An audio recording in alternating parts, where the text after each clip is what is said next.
If यह poem poet Rudyard Kipling ने लिखी है।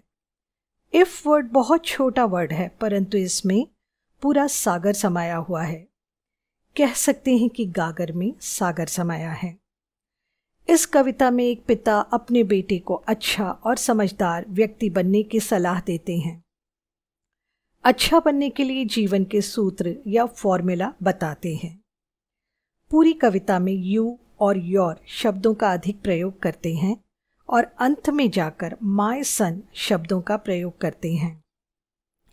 यू और योर शब्दों के प्रयोग से ऐसे लगता है कि जैसे कवि उन सबको संबोधित करते हुए कह रहे हैं और जीवन के अनमोल सूत्र दे रहे हैं जो इन्हें पढ़ रहा है।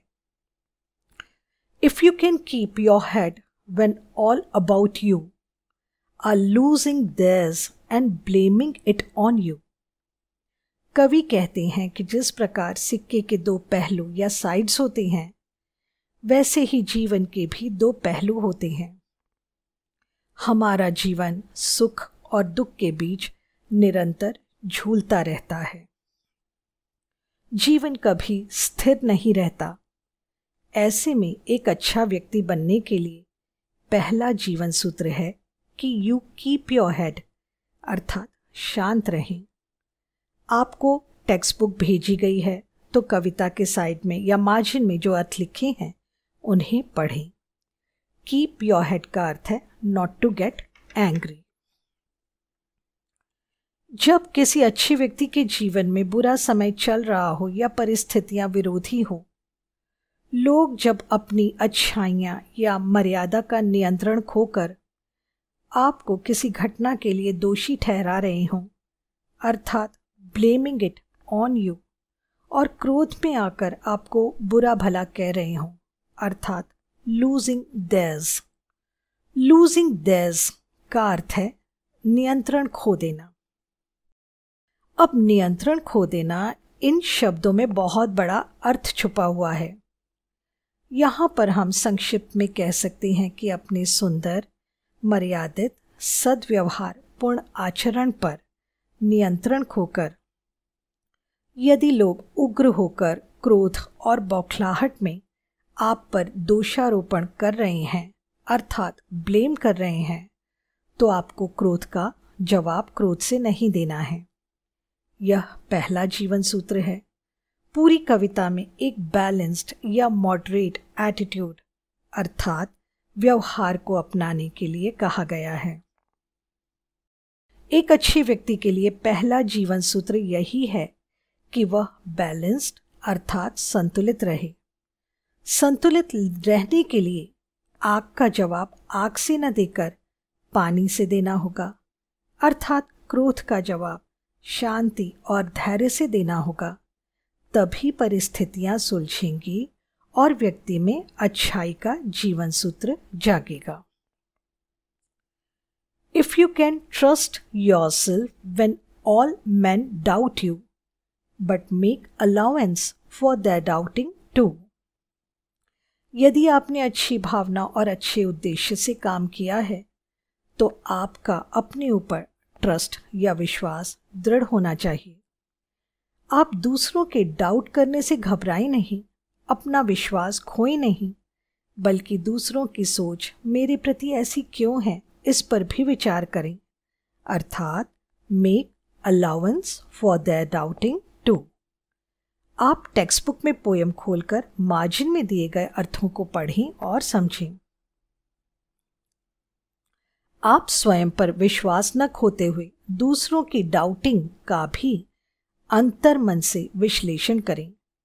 यहाँ पर फिर से एक बैलेंस्ड और सुलझे हुए दृष्टिकोण को अपनाने के लिए कहा गया है। If you can wait and not be tired by waiting or be lied about, don't deal in lies. आपका विश्वास जीत जाए, आप सही साबित हों, इसके लिए वक्त लगता है। इसके लिए आपको वेट करना है। अक्सर जब हम प्रतीक्षा करते हैं तो देर होने से बौखला जाते हैं, परंतु अच्छे व्यक्ति धैर्य से काम लेते हैं और न्याय की प्रतीक्षा करते हैं, अर्थात if you can wait and not be tired by waiting. कुछ विरोधी विचारधारा के लोग आपके बारे में झूठ फैलाते हैं, अर्थात being lied about. Don't deal in lies. आप उनके झूठ में उलझकर न रह जाएं, बल्कि शांति और धैर्य से उस परिस्थिति का सामना करें, न्याय की प्रतीक्षा करें. Or being hated, don't give way to hating, and yet don't look too good, nor talk too wise. आपके बारे में जो झूठ फैलाया गया है उससे लोग आपसे नफरत करेंगे, अर्थात आपको हेट करेंगे, परंतु आप उनकी इस हेटिंग की विचारधारा में उलझ न जाना, खो न जाना, बल्कि धैर्य और शांति से सही वक्त की प्रतीक्षा करना, अर्थात being hated don't give way to hating. एक अच्छा व्यक्ति न तो अपने आप को बढ़ चढ़कर दिखाता है, अर्थात डोंट लुक टू गुड, और न ही बढ़ चढ़कर बातें करता है, अर्थात नॉट टॉक टू वाइज, बल्कि समझदार और संतुलित बना रहता है. If you can dream and not make dreams your master, if you can think and not make thoughts your aim. एक अच्छा व्यक्ति उत्साही होता है और बड़े बड़े सपने देखता है, परंतु केवल सपने देखने में ही उलझ नहीं जाना है. सपनों को पूरा करने के लिए कठोर मेहनत करनी होती है, और उसके बाद भी हो सकता है कि आप असफल हो जाएं और आपका सपना टूट जाए. टूटे सपने से और असफल होने से कोई व्यक्ति अंदर से हिल जाता है, टूट जाता है, क्रोधित हो जाता है, बौखला जाता है. इससे स्पष्ट होता है कि सपने हमारे मालिक या मास्टर हैं. हम सपनों पर अधिकार जताएं, इसके बजाय सपने हमें पकड़ और जकड़ लेते हैं. सपनों में इतनी ताकत होती है कि वे हमारा जीवन बर्बाद कर सकते हैं. तो कवि कहते हैं कि हम सपनों के मालिक अर्थात मास्टर बने, जिसका अर्थ है सपनों के टूटने पर भी हम टूटें और बिखरे नहीं, बल्कि शांत और धैर्यवान बने, अर्थात if you can dream and not make dream your master. यही बात हमारी सोच अर्थात थिंकिंग पर भी आधारित है. अच्छा सोचें, परंतु यदि कभी ऊंची और अच्छी सोच में विफलता या असफलता हाथ लगे तो सोच के हाथों का खिलौना बनकर टूटें और बिखरे नहीं. सोच या थिंकिंग को अपना लक्ष्य या एम ना बना लें. सोच आपको कंट्रोल ना करे और आपका जीवन बर्बाद ना करे, बल्कि आप सोच को कंट्रोल करें और अपने जीवन को संवार लें, अर्थात if you can think and not make thoughts your aim. If you can meet with triumph and disaster and treat those two impostors just the same. एक अच्छा व्यक्ति जानता है कि आज जीवन में ट्रायम्फ अर्थात जीत या सफलता हासिल है, तो सिक्के के दूसरे पहलू की तरह जीवन में असफलता या हार का आना भी निश्चित है. क्योंकि यह तो जीवन का सूत्र है, तो ट्रायम्फ अर्थात जीतने पर खुशी से फूले न समाना और हारने पर दुख और निराशा की गहरी खाई में कूद जाना एक अच्छे व्यक्ति की पहचान नहीं है. अच्छा व्यक्ति ट्रायम्फ और डिजास्टर में अपना संतुलन बनाए रखता है. डिजास्टर का अर्थ है आपदा या संकट की स्थिति. इम्पोस्टर्स का अर्थ है जीवन बहुरूपिया बनकर आता है, कभी जीत की खुशी और सुख की सौगात लाता है, तो कभी हमारे जीवन को दुख और मातम में बदल देता है. तो जीवन के ये दो रूप को इम्पोस्टर्स या बहुरूपिया, जो रूप बदलकर हमारे सामने आते हैं, कहा जाता है. If you can bear to hear the truth you have spoken, twisted by knaves to make a trap for fools। अब अच्छा व्यक्ति यदि कोई अच्छी भलाई की और समझदारी की बात करता है तो बुरी भावना रखने वाले व्यक्ति उसकी अच्छी बातों को ट्विस्ट करके, यानी कि उसे बुरे अर्थों में लोगों के सामने प्रस्तुत करते हैं। और जो फूल्स होते हैं, अर्थात जिन व्यक्तियों में सही या गलत को पहचानने की विवेकशील बुद्धि नहीं होती, वैसे लोगों की भीड़ या समूह ऐसे नेव्स अर्थात धोखेबाज लोगों की बातों के चंगुल में फंस जाते हैं और अच्छे व्यक्ति के राह का कांटा बन जाते हैं। परंतु अच्छा व्यक्ति बेयर करता है अर्थात सहन करता है, घबराता नहीं, विचलित नहीं होता, बल्कि समझदार और संतुलित होकर इसका सामना करता है। और watch the things you gave your life to broken and stoop and build them up with worn out tools. अब जीवन किसी निश्चित सिद्धांत पर नहीं चलता, जीवन हमारे हिसाब से नहीं चलता। ऊपर की पंक्तियों में जीवन के इम्पोस्टर्स होने की बात कही गई है। जीवन कभी जीत रूपी सफलता का रूप धारण करता है तो कभी हार रूपी असफलता में बदल जाता है। बहुत मेहनत, योजना और उत्तम रीति से कार्य करने के बाद भी हमारा जीवन असफल, अस्त व्यस्त और ध्वस्त हो जाता है। ब्रोकन का अर्थ है जीवन का टूट जाना, परंतु अच्छा व्यक्ति साहसी, उत्साही और नव निर्माण में विश्वास करने वाला होता है। वह फिर से कुछ नया निर्माण करने के काम में लग जाता है। यहां पर टूल्स का अर्थ है हथियार, उपकरण या औजार। अब यहां पर किसी वस्तु या यंत्र के टूटने की बात नहीं हो रही है कि आप हथौड़ा और छेनी लेकर किसी टूटी हुई वस्तु या यंत्र की मरम्मत कर दें। यहां पर ऐसी चीजों का टूटना है जो दिखाई नहीं देती, जैसे आपके सुंदर सपने, आपके विचार, भावनाएं, उत्साह, उमंग, जोश इत्यादि, जिनका संबंध आपके अंतर्मन से है। अब यह सभी भाव हमें दिखाई नहीं देते, परंतु इनके ध्वस्त होने से हम पूरी तरह टूट जाते हैं। अब इनकी मरम्मत करने के लिए आप कौन से टूल या औजार उठाओगे? फिर टूटे हुए मन और सपनों के औजार भी तो वॉर्न आउट हो गए हैं, अर्थात घिसे पिटे और कमजोर हो गए हैं। परंतु कवि कहते हैं कि आपके औजार या टूल आपका उत्साह, उमंग, जोश, दृढ़ विश्वास, अच्छाई और सच्चाई की भावना है।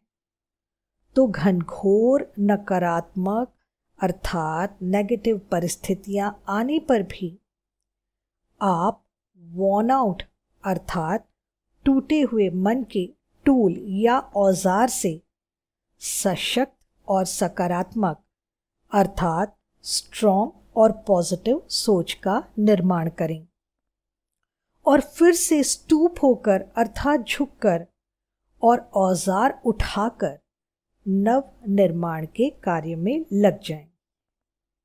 बच्चों, इस पूरी कविता में सांकेतिक रूप में किस प्रकार अच्छाइयों द्वारा बुराइयों पर विजय प्राप्त की जा सकती है यह बताया गया है। अच्छाइयां अर्थात अच्छे भाव, बुराइयां अर्थात बुरे भाव। इन भावों को हम छू नहीं सकते पर महसूस कर सकते हैं। उस पर यह कविता आधारित है, अर्थात भाववाचक संज्ञा पर। आज आपका परिचय कई ऐसे भावों से हुआ जो हर व्यक्ति के अंतर्मन में खलबली मचाते हैं और किसी व्यक्ति को अच्छा या बुरा बनाते हैं। कवि की इस अद्भुत कविता का आप लॉकडाउन पीरियड में विश्लेषण ज़रूर करना, क्योंकि यह एक बड़ी अद्भुत और अलग भावों की दुनिया का परिचय देती है। अभी तक आपने केवल आंखों से देखी जाने वाली बाहर की दुनिया देखी है, परंतु हमारे अंतर्मन की दुनिया भी बहुत सुंदर है और इस कविता के माध्यम से उसे सुंदर तरीके से उजागर किया गया है। If you can talk with crowds and keep your virtue, or walk with kings, nor lose the common touch.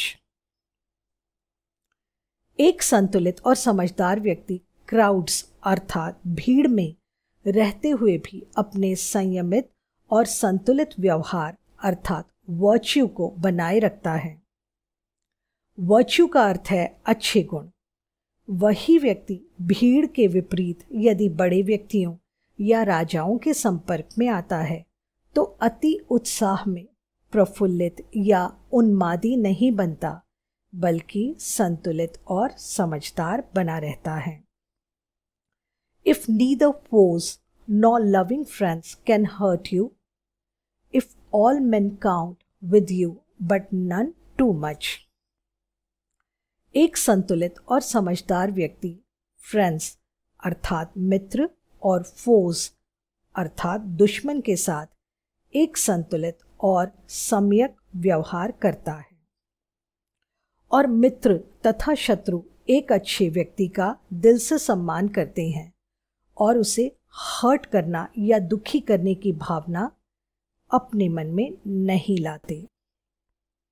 If all men count with you but none too much का अर्थ यही है कि अच्छे व्यक्ति किसी को भी बहुत अधिक या बहुत कम सम्मान नहीं देते, बल्कि सबके साथ एक जैसा संतुलित और सम्यक व्यवहार करते हैं।